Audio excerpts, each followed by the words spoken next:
ಎಲ್ಲಾದ್ರೂ ಬಿಟ್ಟುಕೊಂಡು ಹೋಗ್ತಾ ಇರ್ತೀನಿ. ನಾನು ರಘುಚರ, ಕಾಲ ಭೈರವ ರಘುಚರ. ದೋಸ್ತಿ ಮಾಡಿದ್ರೆ ಜಗನ್ಮೋಹನ, ದ್ರೋಹ ಮಾಡಿದ್ರೆ ದೂರ ಸೈತಾನ. ನಾನು ಇಲ್ಲಿಗೆ ಬಂದದ್ದು ದೇವಿಯ ದರ್ಶನ ಮಾಡಲು ಅಲ್ಲ, ಈ ಮಣಿಪ್ರಭಾ ಎಂಬ ಸೌಂದರ್ಯ ದೇವತೆಯ ದರ್ಶನ ಮಾಡಲು. ನೀನ್ಯಾಕ ಬಂದೆ ಇಲ್ಲಿಗೆ? ತ್ರಿಶೂಲಧಾರಿಯಾದಂತಹ ಶ್ರೀ ಚೌಡೇಶ್ವರಿ ದೇವಿ ಎದುರು ಅಟ್ಟಹಾಸದಿಂದ ಮೇರೆ ಬೇಡ.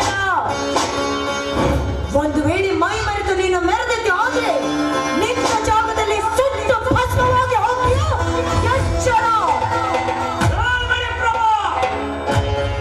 ಈ ಕಾಲಭೈರವ ರಘುಚರ ಯಾರು ಅಂತ ನಿನಗಿನ್ನೂ ಗೊತ್ತಿಲ್ಲ. ಮಾಡುವಂತಿರಬೇಕು, ಮಾಡದಂತಿರಬೇಕು. ಮಾಡುವ ಮಾನದೊಳಗೆ ನಾನಿಲ್ಲದಂತಿರಬೇಕು ಎಂದು ಬಸವಣ್ಣ ಹೇಳಿದ್ದು ನಿನಗೆ ಗೊತ್ತು ತಾನೆ? ನನ್ನದು ಕೂಡ ಅದೇ ತತ್ವ. ಬಸವಣ್ಣರ ತತ್ವ ಅಂತ ಕಾಮಂದ. ಬಸವಣ್ಣನ ತತ್ವ ನಿನ್ನಂತ ಕಾಮಾಂಧನಿಗೆ ಅದೇಗೋ ಅರ್ಥವಾಗಬೇಕು. ನೋಡು, ಇದು ಈ ಪವಿತ್ರ ಸ್ಥಳದಲ್ಲಿ ಇಲ್ಲಿ ಒಂದು ಜನರು ಸೇರುವ ಸ್ಥಳ. ಇಲ್ಲಿ ಬಂದು ಸುಮ್ಮನೆ ಹರಟು ಹೊಡೆಯುವುದೆಲ್ಲ ಮಾಡಬೇಡ. ಸುಮ್ಮನೆ ಹೊರಟು ಭಕ್ತರಿಗೆ ಅವಕಾಶ ಇಲ್ಲ. ಸುಮ್ಮನೆ ಹೊರಟು ಮುಟ್ಟಾಳ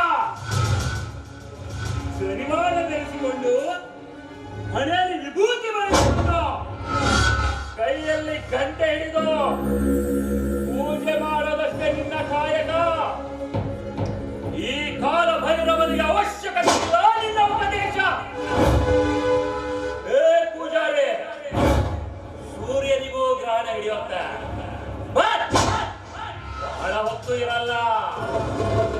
ಆದ್ರೆ ನನ್ನಿಂದ ಒಂದು ಸಲ ನಿಮಗೆ ಗ್ರಹಣ ಹಿಡಿದರೆ ಬೇಗ ಬಿಟ್ಟು ಹೋಗ ಚಾನ್ಸ್. ಈ ಚೌಡೇಶ್ವರಿ ಅಮ್ಮನು ನಿಮ್ಮನ್ನು ಕಾಪಾಡಲ್ಲ.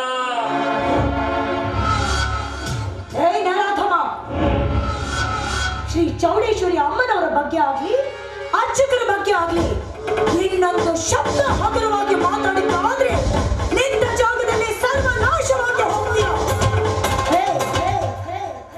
ಅರ್ಚಕರು ಅಂದ್ರೆ ಏನು ಅಂತ ತಿಳ್ಕೊಂಡಿದೀಯೋ?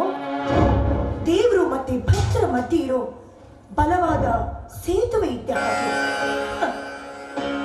ನಾನೆಂತ ತಟ್ಟಿ ಹೋಗಿ ನಿನ್ನ ಮುಂದೆ ಬುದ್ಧಿವಾದ ಹೇಳ್ತಾ ಇದ್ದೀನಿ.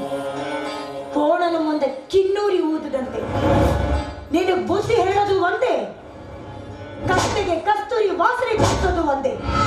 ನಿನಗೆ ಹೇಗೋ ಗೊತ್ತಾಗ್ಬೇಕು ದೇವರು ಹಾಗೂ ಅರ್ಚಕರ ಮೇಲೆ. ಯಾಕಂದ್ರೆ ನೀನೊಬ್ಬ ಹುಟ್ಟು ನಾಸ್ತಿಕನಲ್ಲೇ. ನಾಸ್ತಿಕನಿಗೆ ಹೇಗೆ ಅರ್ಥವಾಗ್ಬೇಕು ಪವಿತ್ರವಾದ ದೇವರ ಬೆಲೆ?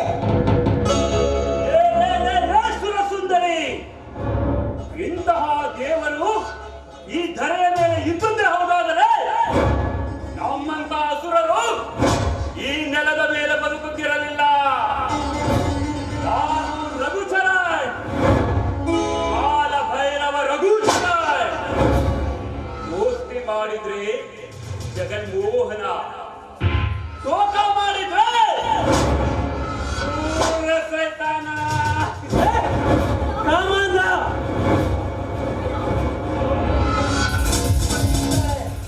ಅವಳನ್ನು ಬಲಾತ್ಕಾರ ಮಾಡಲು ಪ್ರಯತ್ನ ಪಟ್ಟರೆ ಆ ತ್ರಿಶೂಲಧಾರಣಿ ನಿನ್ನನ್ನು ಇಲ್ಲೇ ಸಮಾಧಿ ಮಾಡಿಬಿಡ್ತಾರೆ.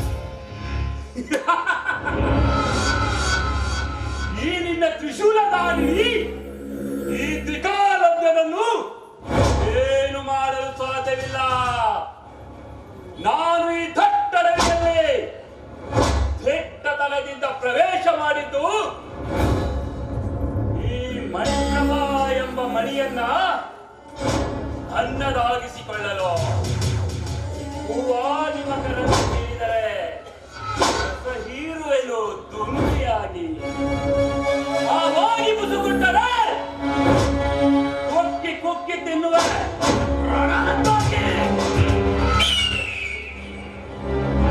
ಏ ದುಷ್ಟ, ಚೌಡೇಶ್ವರಿ ಅಮ್ಮನವರ ಎದುರು ನೀನೇನಾದ್ರೂ ನನ್ನನ್ನು ಬಲಾತ್ಕರಿಸಲು ಮುಂದಾಗಿದ್ದೆ ನಿಜವಾಗಿದ್ರೆ ನಾನೇ ನಿನ್ನ ಪಾಲಿಗೆ ಚೌಡೇಶ್ವರಿ ಅವತಾರ ತಾಳಿ ನಿನ್ನನ್ನ ಸರ್ವನಾಶ ಮಾಡಬೇಕಾಗುತ್ತೆ.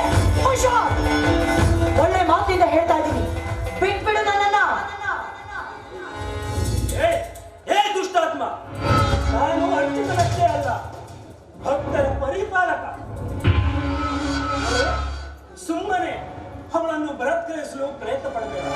ಬೇಕಾದ್ರೆ ನಿಮ್ಮ ಕಾಲಿಗೆ ಬೇಡಿಕೊಳ್ಬೇಕು. ನನ್ನ ಕಾಮವಾದಕ್ಕೆ ಭಂಗ ತರಬೇಡ.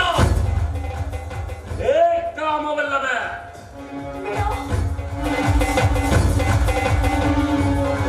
ನೀನು ಬೆರಗು ಬಿಚ್ಚಿ ಸಹಕರಿಸಿದರೆ ನಾನು ನಿನ್ನ ಪಾಲಿಗೆ ರಘುಚಂದ್ರ. ಬೆರಗು ಮುಚ್ಚಿ ಸವಾಲಿಸಿದರೆ ಇದೇ ಕ್ಷಣದಲ್ಲಿ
ಸಂಹಾರ ಮಾಡಲು ಇಂದು ಇಂದು ಈ ಚೌಡೇಶ್ವರಿ ಅಮ್ಮ ನಿನ್ನ ದೇಹದೊಳಗೆ ಪ್ರವೇಶಿಸಿ ನಿನಗೂ ಹಾಗೂ ಈ ಸುರ ಸುಂದರಿ ಮಣಿಪ್ರಭಾಳಿಗೂ ರಕ್ಷಣೆ ನೀಡಿರಬಹುದು. ಬಟ್ ಇಂದಲ್ಲ ನಾಳೆ ನೀವಿಬ್ಬರೂ ನನ್ನ ಶೂಲದಿಂದ ತಪ್ಪಿಸಿಕೊಳ್ಳಲು